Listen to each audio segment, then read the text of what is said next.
O tema dessa apresentação é a abordagem védica Maharishi para a saúde, avivando o elo entre a consciência e a matéria, através das tecnologias védicas de Maharishi da consciência. Isso aqui, na verdade, é um vislumbrezinho, uma amostra grátis, por assim dizer, da minha tese de mestrado de Ciência Védica Maharishi, lá na MIU.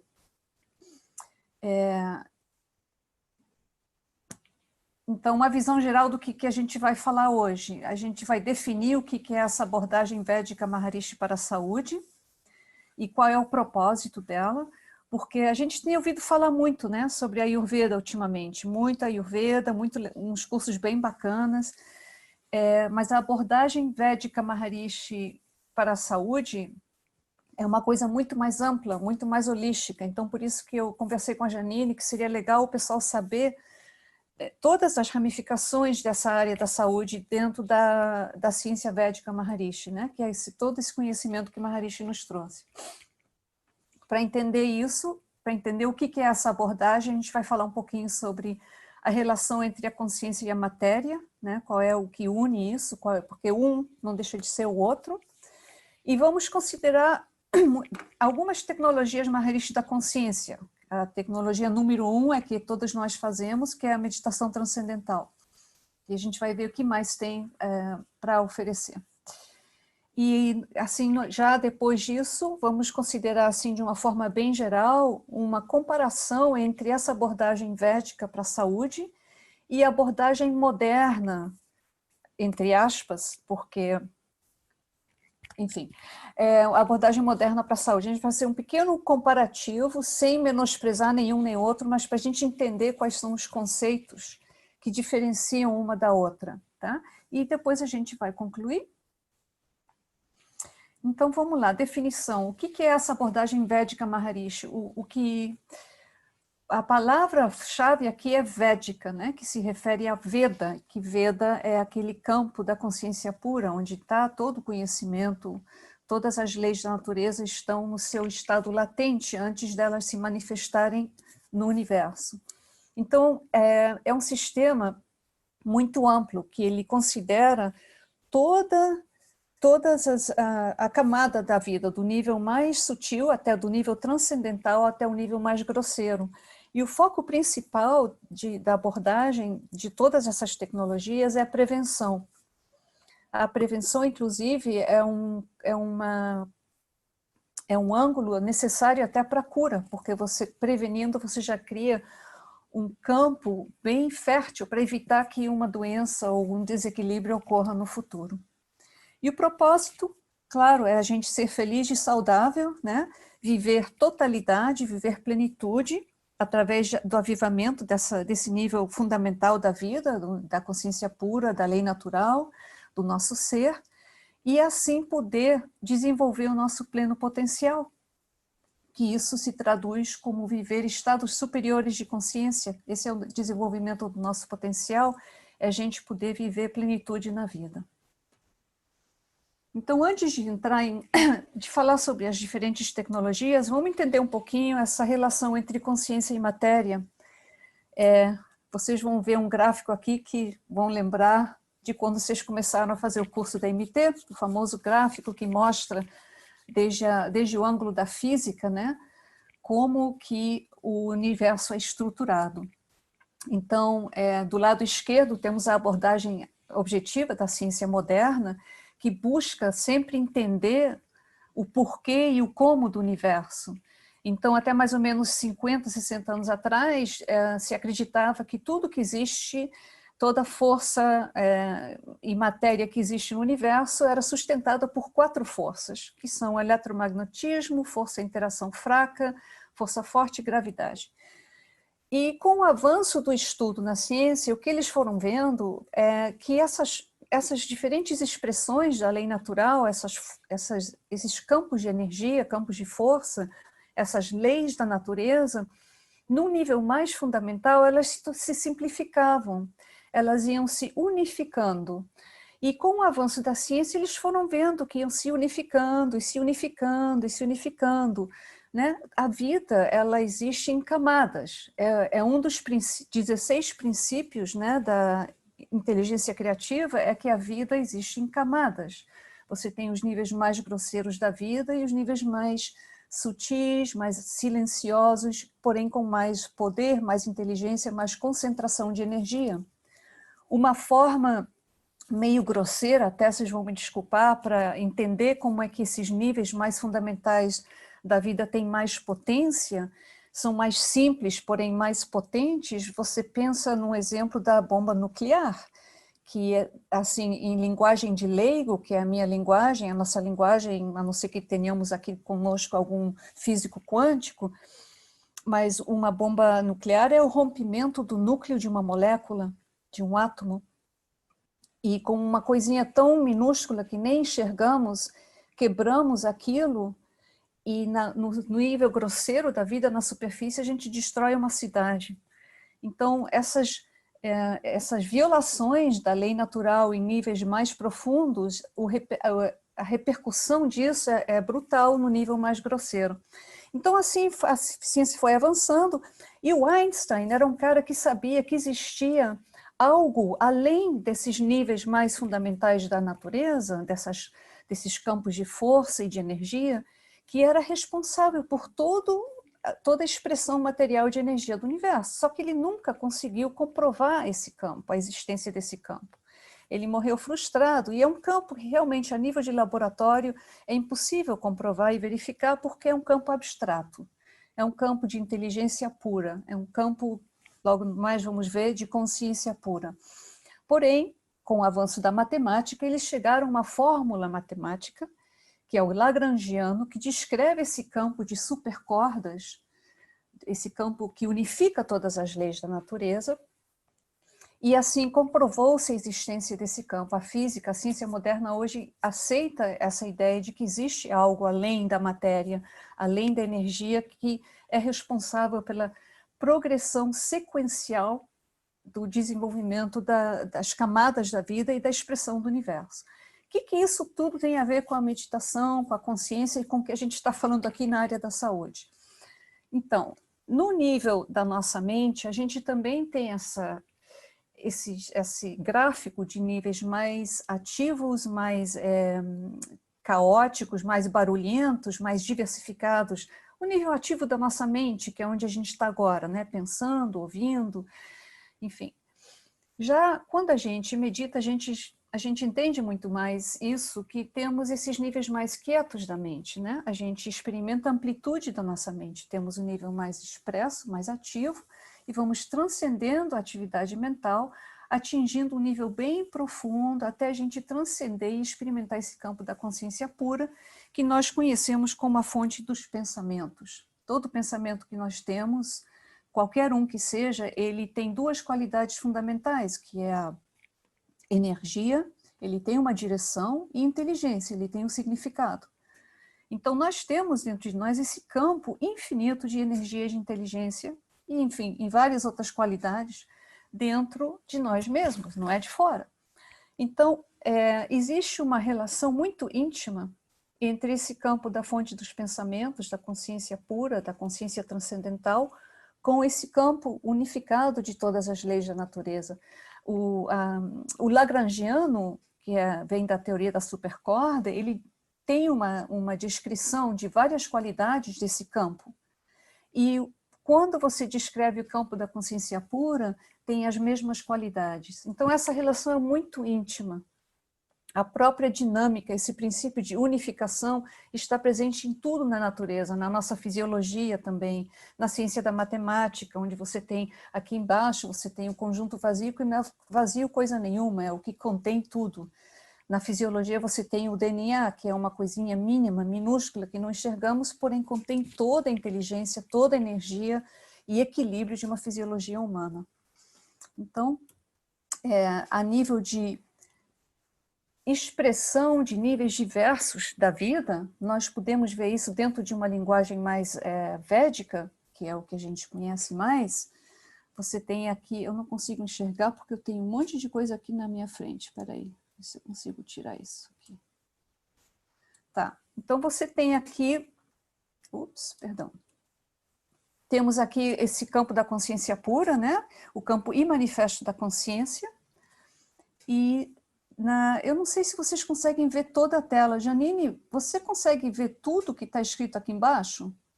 Ó, embaixo está cortando um pedacinho de nada. Você vai até Samhita de Rishi Devata e Chandas, né? Você consegue ler Rishi Devata e Chandas? Consigo ler, mas corta a beiradinha de Porque baixo. eu não consigo ler porque eu tenho uma barra preta aqui com um monte de coisa, mas enfim. Tá Tudo bom. bem. O visual ajuda, mas não é necessário. Mas Então, esse campo... Oi? dá para a gente ver, sim. Tá, Tá cortando um pedacinho, mas pode seguir. tá, legal. Qualquer coisa que não ficar clara ou não está aparecendo, me avisa, por favor, tá? Tá. Então, tá, nós temos esse campo da consciência pura. A consciência pura, ela não precisa de nada externo para ela existir, para ela se conhecer. Ela é autorreferente, ela se conhece por si própria, tá? Então, quando o fato dela ser autossuficiente e autorreferente, ela, ao se conhecer, ela gera 3 qualidades ao mesmo tempo que mantém essa unicidade dela, tá? Então, se ela se autoconhece, ela tem uma qualidade de conhecedor. Ela é o conhecedor. O que ela conhece? Ela conhece a si mesma. Então, ela mesma também é o conhecido, ou objeto de conhecimento. E o que une os dois é o processo de conhecer. Então, esse que é o famoso dinamismo autorreferente da consciência, que começa a reverberar em qualidades diferentes, dependendo se Rishi está olhando para Devata e Devata para Chandas, e assim vai. É uma intercalação, intermutação de várias frequências e dinamismos que começam a dar surgimento a níveis mais expressos na vida, tá? Então, vocês veem aqui do lado direito, você tem umas palavrinhas que diz aqui em cima, nível mais expresso e nível menos expresso. Então, vemos aqui diferentes níveis, as famosas camadas da vida. Não é linear, tá, gente? Isso aqui é uma consideração intelectual para a gente entender algo muito abstrato, que é multidimensional. Mas temos aqui o ego, o intelecto, a mente, os sentidos, que aí vem os Mahabhutas, que são os 5 elementos, né? O espaço, o ar, fogo, água e terra. E logo temos os objetos dos sentidos, a nossa vida, o nosso meio ambiente, as plantas, as árvores, as montanhas, a fisiologia humana, e assim vai o universo em expansão. Na linguagem védica, esse Samhita, Samhita quer dizer união, de Rishi Devata e Chandas, que é esse dinamismo autorreferente, né? Eu sou o conhecedor, eu sou o objeto que me conhece e eu sou o processo que me conheço. Então, isso, num nível, começa a se desenvolver, quando começa a se desenvolver em níveis mais expressos da vida, tomam qualidades diferentes, e daí tem nomes diferentes. Então, temos no campo da consciência pura, temos o Rishi Devata e Chandas, que já falamos. Já num nível mais expresso, temos os famosos 3 gunas, né? Não sei se vocês têm assistido alguma das palestras sobre Bhagavad Gita, o famoso discurso do Krishna com Arjuna, quando ele dá a técnica da transcendência para ele estar além dos 3 gunas, que é Sattva, Rajas e Tamas, que são qualidades, são modos de operar utilizando princípios de mais pureza ou menos pureza, de mais leveza ou menos leveza. Então, você pode ter uma qualidade sáttvica num alimento, numa personalidade, numa emoção. Sem entrar em muito detalhe, sattva é algo mais leve, mais puro, rajas é metabólico, é mais ação, mais dinamismo, e tamas é peso, é objeto, é inércia. Sem conotação negativa, tá? E já no nível bem concreto da matéria, do universo bem concreto, temos essas qualidades, esses princípios que governam a fisiologia humana, que é Vata, Pitta, Kapha. O Ayurveda é um assunto que está bem na ponta da nossa língua hoje em dia, então tenho certeza que a maioria de vocês já ouviram falar em Vata Pitta Kapha. Então, Vata Pitta Kapha não deixa de ser uma expressão muito mais concreta, mais palpável, de um princípio bem fundamental que vem desde o nível da nossa consciência pura. Então, assim que vemos a expressão da consciência em diferentes níveis do universo expresso, ok? Então, esse gráfico eu deixei porque achei bonitinho, são essas bolinhas que surgem no fundo do mar, que são níveis mais expressos da vida, até surgir a fisiologia humana, que é um garoto na praia, eu adoro praia, então tive que colocar isso. Isso é uma foto da Cristina, por sinal. Então, a fisiologia é a consciência. Nós já ouvimos Maharaja falar muito isso, não existe nada além de um campo de consciência. E essas tecnologias de consciência, elas operam num nível bem fundamental, bem refinado, nesse campo que une a matéria com a consciência. A gente que pratica meditação transcendental, a gente tem esse campo da consciência pura muito mais avivado, muito mais imbuído na nossa fisiologia.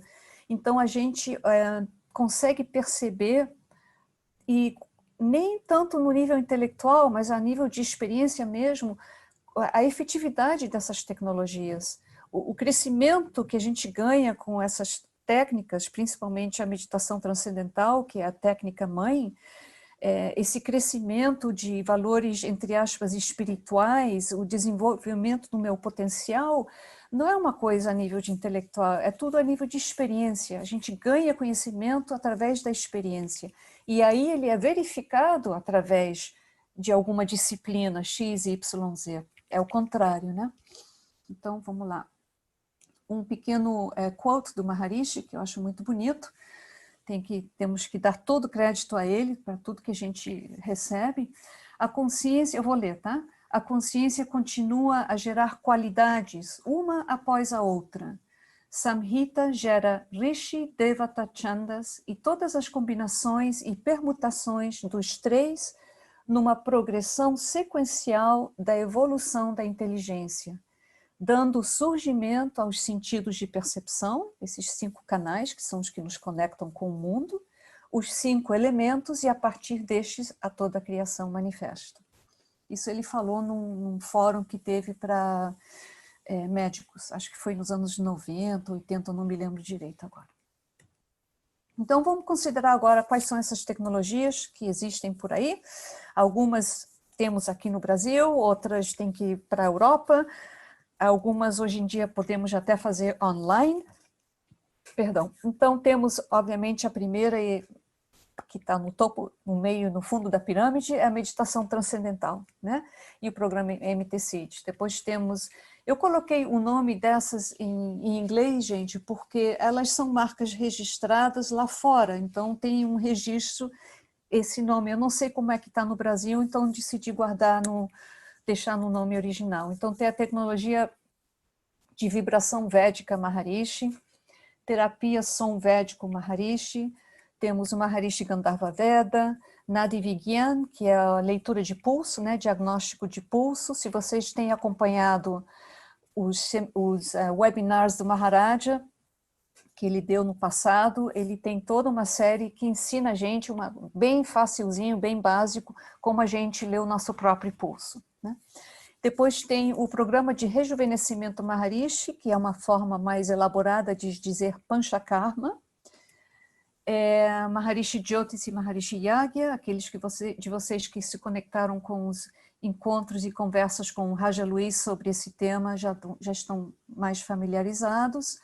Maharishi Stapatya Veda, eu soube que a Berenice deu uma palestra muito bonita sobre isso, ela é arquiteta de Stapatya Veda.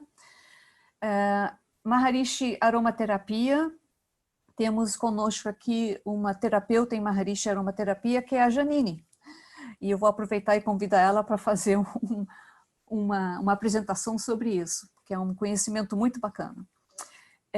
Temos terapia Marma Maharishi, o Observatório Védico Maharishi e terapia de luz de gemas Maharishi. Então, eu vou falar um piquitinho de cada um desses para a gente ter uma noção do que é, tá? Vamos começar com a meditação transcendental. É aquela técnica que permite que a gente, de uma forma muito fácil e sem esforço, transcender todos os níveis da mente, do processo do pensar, experimentar a fonte dos pensamentos, a consciência pura. Nesse processo, limpamos essa maquinária que é nosso sistema nervoso, que é nosso instrumento para evoluir, e desenvolvemos assim nosso potencial. E aí temos os CIDs, que é uma técnica avançada do programa da meditação transcendental, onde os benefícios da meditação são vividos, experimentados exponencialmente.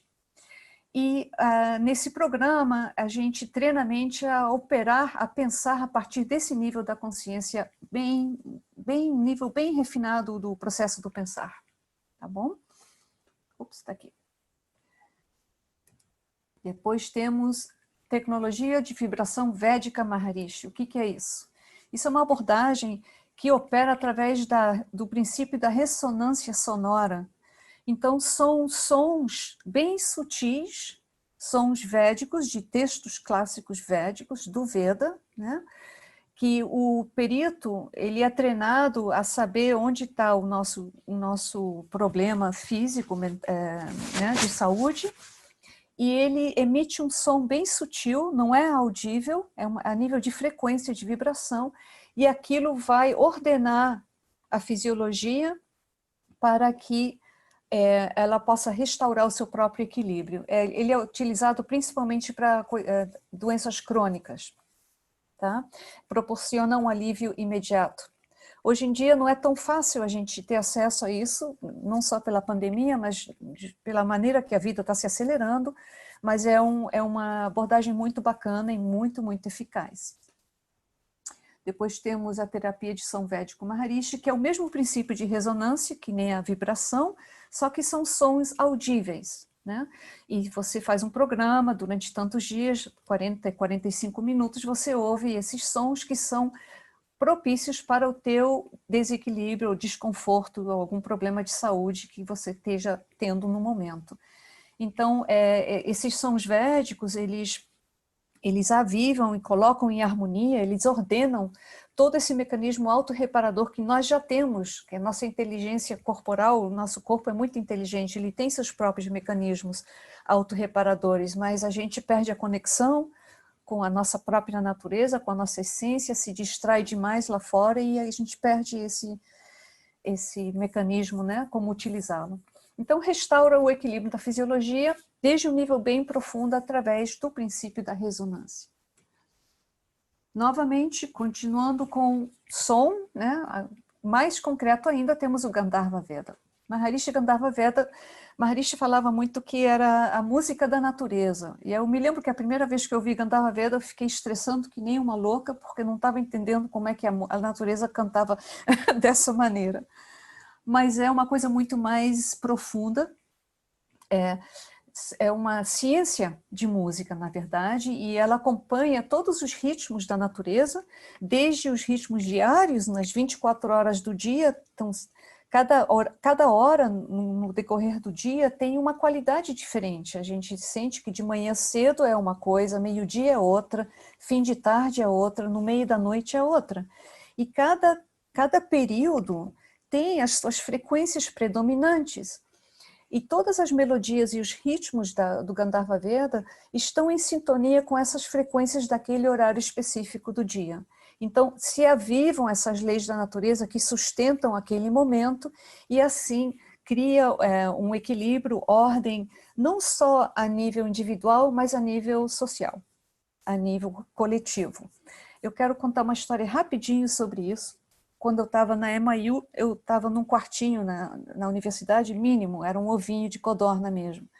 E tinha uma janela bem pequenininha, e eu tinha uma planta que tinha umas florzinhas. E eu tinha comprado um sistema de som que eu deixava tocar Gandharva Veda 24 horas por dia. Eu estava estudando Gandharva Veda na época. E ficava tocando o tempo todo. E essa plantinha eu colocava sempre na janela para ela poder pegar sol, porque era um quarto bastante escuro. Só que quando eu chegava no meu quarto no final do dia, as flores todas estavam viradas, olhando em direção à caixa de som. Aí eu pensava que eu não tinha colocado elas direito e virava elas de novo, colocava no dia seguinte na janela para olhar para o sol e não adiantava, voltava no final do dia e as flores, a planta toda virada em direção à caixa de som. Então aí que eu realmente constatei a nível de experiência pessoal que é a música da natureza mesmo. Então só uma historinha divertida para contar. Nadi Vigyan, diagnóstico de pulso. Aqui temos, através do tato. Vocês vão perceber que todas essas tecnologias têm algum sentido sensorial que predomina, é a audição. Aqui temos o tato, né? O tato através do toque sutil, às vezes um pouquinho mais, com mais pressão. O Vaidya, que é o médico ayurvédico, ou a pessoa que é treinada nessa ciência, nessa tecnologia, é capaz de detectar equilíbrios ou desequilíbrios na fisiologia. E com isso poder dar uma diretriz de dieta, ou fitoterápicos, ou até tratamentos ayurvédicos no Panchakarma para a pessoa poder recuperar o equilíbrio fisiológico. E outra coisa bem legal dessa abordagem é que quando você lê teu próprio pulso, só o fato de você colocar tua atenção naquilo, aquilo já gera ordem e já gera uma sensação de bem-estar na fisiologia como um todo, né? O princípio da atenção, que nós meditantes que temos já um sistema nervoso diferente, mais imbuído com essas qualidades da consciência pura, temos um poder de atenção muito maior, né? Então isso é notável, a gente aprendendo a ler o pulso, nós mesmos, não precisamos ser um Vaidya, um perito, podemos utilizar isso como uma tecnologia para a gente se acalmar e se assentar e se reorganizar fisiologicamente. Programas de rejuvenescimento Maharishi, Panchakarma, né? Panchakarma é um programa que oferece conhecimento e tecnologias, procedimentos para ajudar a gente a readquirir o nosso equilíbrio na fisiologia. E tem várias áreas no Panchakarma. Tem o Panchakarma em si, os procedimentos para eliminar as toxinas, que são os que estão... As toxinas bloqueiam o funcionamento saudável do corpo, né? A inteligência não consegue fluir de uma forma livre, está obstruído pelas toxinas, que são... Toxinas podem ser tanto a nível de alimento mal digerido, tem toxinas emocionais, toxinas psicológicas, né? Isso tudo tem nosso corpo está somatizando tudo, não só alimento, está digerindo aquilo que você olha, aquilo que você ouve, aquilo que você toca, enfim, tudo. Aí tem também diretrizes de dieta, tem também suplementos fitoterápicos, receitinhas que a gente pode tomar, chá para isso, chá para aquilo, e diretrizes de rotinas diárias, né? E também sazonais, das estações, né? No verão, o que é melhor você fazer no verão, comer ou beber, e no inverno já é diferente. Maharishi Jyotish é a ciência da previsão, né? A gente, através do posicionamento planetário, dos corpos celestiais, a gente pode saber muito de nós mesmos e também do que pode acontecer e do porquê, o porquê do que aconteceu no passado. Então, a gente é capaz de avaliar as influências que são favoráveis e desfavoráveis. E, dependendo disso, existe uma outra tecnologia, que é as yagyas, né, Maharishi Yagyas, para poder remediar qualquer futura experiência que não seja muito favorável para a nossa vida. E com isso a gente ganha mais entendimento de nós mesmos, né? Dos nossos pontos fracos ou fortes, e com isso a gente consegue tomar decisões mais corretas e nos momentos mais corretos também. Tá? Aqui Maharishi Yagya, eu já falei um pouquinho, né? São procedimentos védicos. Como é que ele é feito? É um grupo de pandits. Os pandits são peritos nessa ciência, e é uma linhagem muito bonita, é muito antiga, uma tradição oral, e o Raja Luiz está fazendo um trabalho incrível para manter essa linhagem viva e pura. E temos uma Siddha muito querida, a Alessandra, que é responsável por organizar tantas yagyas, tanto a nível nacional para o Brasil, como individual, né? Então, essas recitações são esses sons védicos que criam esse efeito de reverberação no meio ambiente e aviva essas leis da natureza que podem sustentar, remediar, reequilibrar a situação e evitar algum perigo antes que ele aconteça, né? Heyam dukama nagatam, quer dizer, evite o perigo antes que ele surja, antes que ele apareça. Então, é uma ciência de prevenção também. Sthapatya Veda, arquitetura védica, arquitetura de acordo com a lei natural. Por que de acordo com a lei natural? Porque utiliza os princípios das leis da natureza para você poder construir um lugar onde você more que te apoie na tua evolução. A arquitetura védica ela segue muito o caminho do sol. A própria palavra já diz stapan. Stapan quer dizer estrutura, estabelecer, é uma coisa sólida, uma coisa firme que não cai. E Veda é conhecimento puro, é lei natural. Então, Sthapatya Veda é você estar estabelecido nessa lei natural, nessa consciência pura. É o sistema mais completo que existe, mais antigo que existe de arquitetura e planejamento, que segue as influências planetárias da Lua e do Sol na Terra e conecta a nossa vida individual com a vida cósmica. Né?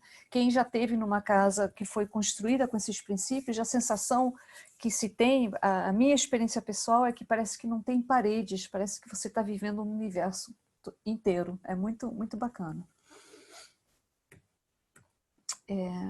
Aromaterapia Maharishi. Na verdade, agora quem tinha que falar é a Janine, porque a Janine se formou em Maharishi Aromaterapia, lá na Mero. A aromaterapia Maharishi, ela opera através de substâncias voláteis, que são os químicos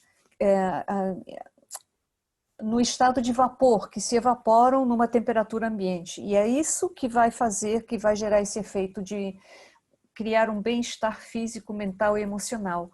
E como? Através do sentido do olfato. Maharishi falava muito, o nariz é o portão para o cérebro. Através do olfato, a gente acessa o sistema límbico, que é o que gera, é responsável por nossas emoções, a memória, criatividade, motivação, e também o sistema nervoso autonômico, né? Que é o sistema cardiovascular, respiração, batimento cardíaco, até a digestão. Então, através desse canal, a influência dessas substâncias voláteis, dos óleos essenciais, o efeito acontece antes de que a gente esteja consciente disso. Nós não precisamos saber, eu estou sentindo o cheirinho de lavanda, então eu vou sentir isso.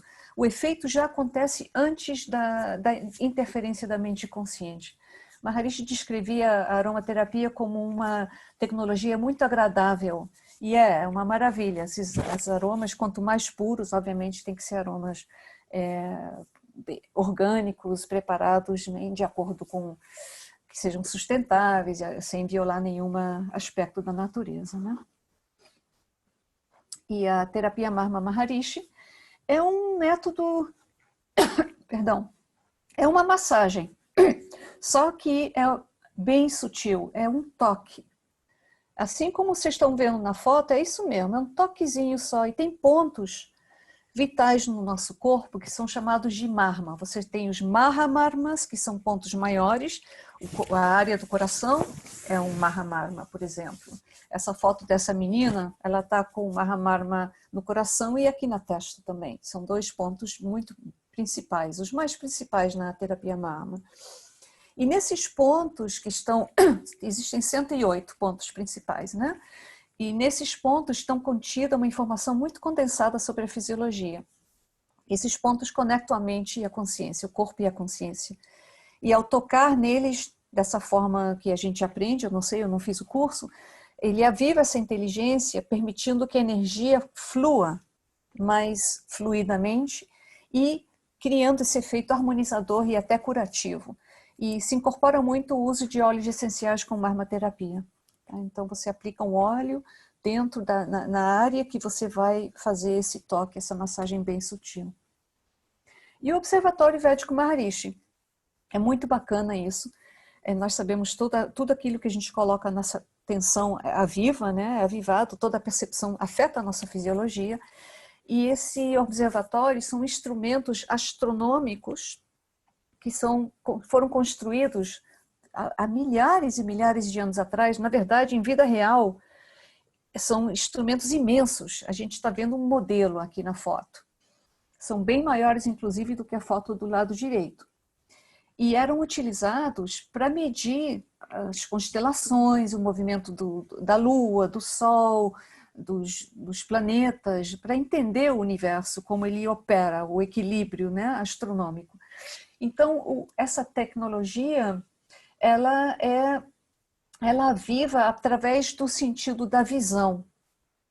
Então, a gente tem expansão da consciência através da visão. A gente treina a nossa visão e nossa mente focando nesses instrumentos que têm uma precisão matemática incrível, que demonstra toda a administração do universo. Então, ao olhar isso, essa ordem é imbuída dentro da nossa fisiologia. Eles, inclusive, fizeram um estudo incrível de pessoas observando esse desenho do observatório védico e depois fazendo uma leitura de pulso. E os efeitos eram incríveis, de como com 5, 10 minutos observando isso, já o pulso se harmonizava completamente. Então, é um alinhamento da fisiologia individual com uma, nós podemos até dizer, fisiologia do cosmos. E, acho que esse aqui é o último, se não me engano, a terapia de luz de gemas. As pedras preciosas, porque gema parece gema de ovo, né? As pedras preciosas têm a estrutura cristalizada mais ordenada na natureza. E através de luz, não sei se dá para ver nessa foto, tem vários tubinhos e cada tubinho tem uma pedra preciosa. Safira azul, esmeralda, rubi, safira amarela, não sei nem se tem diamante, enfim, tem várias pedras que o terapeuta vai colocando dependendo da consulta que se faz antes, não é qualquer pedra não. Você tem todo um procedimento que a pessoa é consultada antes para saber qual pedra vai usar, onde, e depois você deita, assim como está essa mulher, deita numa maca assim, e fica deitado 20 minutos com essa luz dessas gemas em diferentes partes específicas do corpo. E com isso, através do princípio da ressonância, porque tudo é frequência, né? Luz também é frequência, isso aí cria-se ordem e harmonia num nível bem sutil da nossa fisiologia. E muita gente relata que depois fica com os sentidos bastante aguçados quando a gente sai de uma sessão de terapia de luz de pedras preciosas. Então, assim, vamos já olhar rapidinho, do lado esquerdo aqui a gente vê alguns pontos fundamentais sobre a abordagem védica Maharishi para a saúde e do lado direito a abordagem moderna. Eu não estou querendo menosprezar a medicina moderna, não, pelo contrário, porque graças à medicina moderna a gente conseguiu muitos avanços legais. Só que é uma coisa, se você for comparar com a abordagem védica, ela é bastante limitada. Então vamos ver aqui. A abordagem védica trata da causa, né? A gente rega a raiz para melhorar todos os aspectos da árvore. E já a abordagem moderna vai tratar do sintoma, o sintoma do desequilíbrio. A abordagem védica é uma abordagem holística, a gente acabou de considerar desde o campo da consciência pura até todos os níveis da manifestação, do mais refinado até o mais grosseiro. Isso é considerado na abordagem védica Maharishi para a saúde. O Ayurveda, todas essas abordagens. Já a abordagem moderna é fragmentária, trata de uma coisa isolada. A abordagem védica, a ênfase é na prevenção. A medicina moderna, a ênfase é na doença. Eu estou doente, foca na doença. Como é que a gente trata a doença? Se você vai para um Vaidya, eu estou doente, ele vai te perguntar como é que você dorme, como é que está a tua digestão, o que você fez hoje. Então, é muito mais holística, orientada ao ser, enquanto que a moderna é orientada em medicamentos, né? Eu estou com dor, toma esse remédio. A abordagem védica aviva a inteligência inata da nossa fisiologia, que nós temos esses mecanismos autorreparadores já de nascença, de nossa natureza. Já a abordagem moderna ela é capaz de entorpecer o nosso sistema nervoso. A abordagem védica é autossuficiente, Tudo é uma questão de você avivar a inteligência da tua fisiologia para trazer esse equilíbrio. E a abordagem moderna pode criar dependência, que é o oposto. Na medicina védica, se considera o indivíduo e o meio ambiente, não são separados, é uma coisa só, é tudo abrangente. E já na abordagem médica não existe essa conexão. Ela separa a doença do indivíduo e do meio ambiente, ela isola. E os efeitos da abordagem védica são evolucionários. É justamente para a gente poder desenvolver o nosso potencial, se conectar mais com a nossa essência, com o nosso ser, e poder, ao desenvolver nosso potencial, viver esses estados superiores de consciência e alcançar o cúmulo máximo da nossa evolução, que é a consciência de unidade. Já na abordagem moderna, os efeitos são mais colaterais e muitas vezes são nocivos. São necessárias, é uma abordagem necessária. O ideal seria um casamento dos dois. Você ter a abordagem védica Maharishi e você usar a tecnologia moderna que o homem conseguiu alcançar hoje em dia e juntar esses dois para que um sustente o outro e ficar um sistema de saúde completo, né? Isso que a gente gostaria de ter. Então, como conclusão, que eu não consigo ler porque esse negócio está aqui no meio, está aqui. A abordagem védica Maharishi para a saúde é um sistema muito completo de atenção à saúde, porque abrange a totalidade da vida, desde aquela fonte e manifesto do silêncio do ser, do campo unificado, da consciência pura, consciência transcendental, até todas as expressões manifestas da vida. Tá? Eu queria terminar com esse dizer que eu adoro do Maharaj, do Dr. Tony Nader, que ele fala que não existe nada além de um vasto campo de consciência, onde o corpo é mente, matéria é inteligência e a fisiologia é a consciência. E aqui o slide mais importante de todos é o Maharishi, que trouxe todo esse conhecimento para a gente de uma maneira tão simples, tão bonita, né? E tão preciosa. Então, Jai Gurudev. Tchau, todo mundo. Obrigada.